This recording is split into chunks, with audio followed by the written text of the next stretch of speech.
Knitting your socks 2 at a time can seem extremely intimidating. I'll admit, I'm not a huge fan of it. However, I'm going to show you today how to do that. And you're going to need your needle size of choice. I usually use a US 0, but these are a size 1. And then you're going to need a long cable, 32 inches or more, because you want to have space to have both of your socks on here while also having a little bit of a loop sticking out. Most people will tell you to split your yarn into 2 balls. And yes, this is much easier if you're first starting out. So I do recommend that you do this. However, I am going to show you how I do it while working out of the same ball. Don't mind this curly bit here. I did cast the sock on and did not like the result I was getting, so I decided to go ahead and do this video. First of all, you're going to want to cast on half of the stitches of your sock. So for me, I cast on 64 stitches, so I'm going to cast on 32 using the middle of my yarn. So to figure out how much yarn I'm going to need, what I like to do is I leave a very short tail and then I wrap 10 times, and that's the length that I will use times 6, because you want to leave enough tail in order to cast on the other half once we get to the other side. So I'm going to start about here. What I do is I set my needle on here and I twist it around, and then I begin my cast on. And you can do whatever kind of cast on that you're most comfortable with, but this is the one that I like to do the best. And you will not cast on an extra stitch if you're used to doing that when you cast on in the round. So make sure you count this stitch along with the others. And just continue to do that until you have half of the stitches that you need to have. So I now have 32 stitches cast on, and I'm going to move it down and ignore it for right now. And now I'm going to cast on all 64 stitches using the yarn from the outside of my ball. And I like to flip it over so that the middle, the center pole, is on the bottom so it doesn't get in my way. So now I have 64 stitches cast on onto my needle. So you take those stitches that were held down here on the cable and you push them all the way up to the needle over here. You can do that when you were finished casting them on, but I just like to wait till the end. I don't know why. Now you are going to count half of these stitches, move them down all the way down here, and I'll count 32 stitches because that is what's half to mine. And then what you're going to do is you're going to split those stitches in half, and you're going to pull the cable out.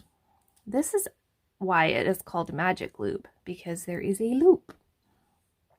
We're just going to leave this down on the cable because this is our second sock. And we're going to finish casting on these stitches. And you want to make sure that the little bumps are always facing inwards. When you're knitting, when you're setting up things, it's always going to be facing the inside. So when you have your needles here like this, you will have both of them facing each other. So I'm going to flip the ball back around to get to that middle, and I'm going to move that other yarn out of my way because I don't want to get them super tangled.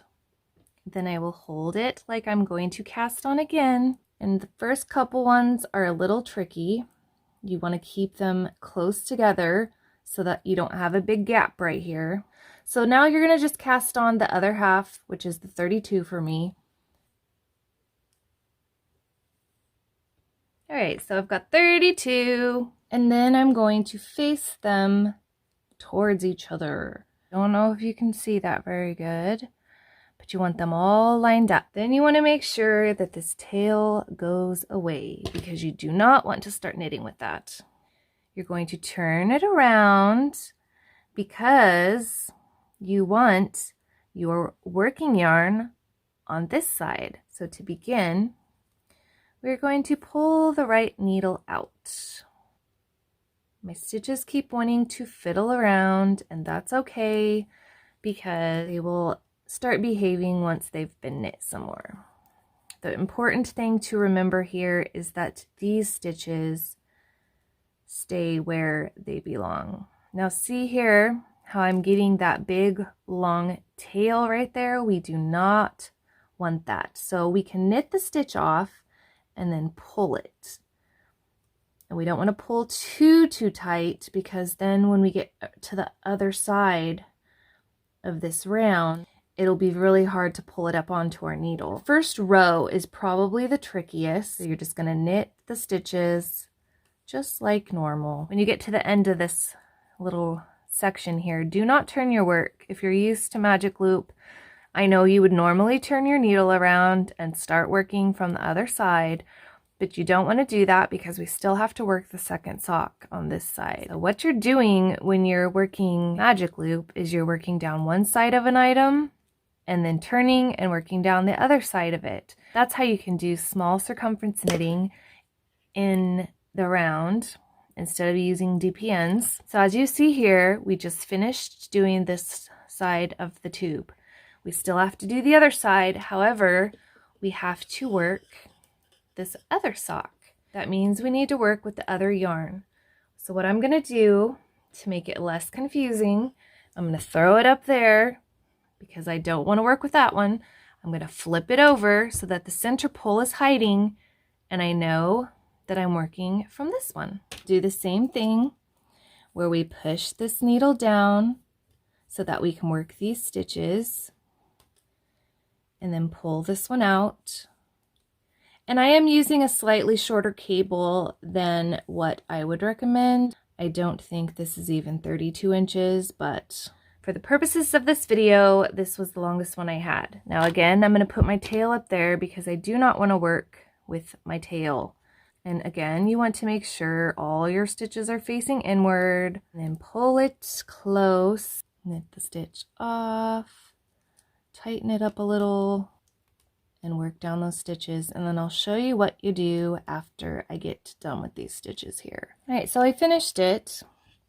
And now I will turn my work this way because I'm going to work this side. So again, I'll pull my needle down, but I will again face my stitches inward. Then I can pull this needle out and do the same thing. You want to hold it close and knit down these stitches. Once you get to the other sock, you will flip your yarn ball back over or change to the other ball if you're working from two separate ones. That's all there is to it. Just keep doing this around and around and around. And if it gets way too confusing for you to work from the middle and the outside, by all means, do 2 cakes because you don't want to make this any harder than it has to be. So if you have any questions, leave them down below, and I hope this helps somebody. See you guys in the next video.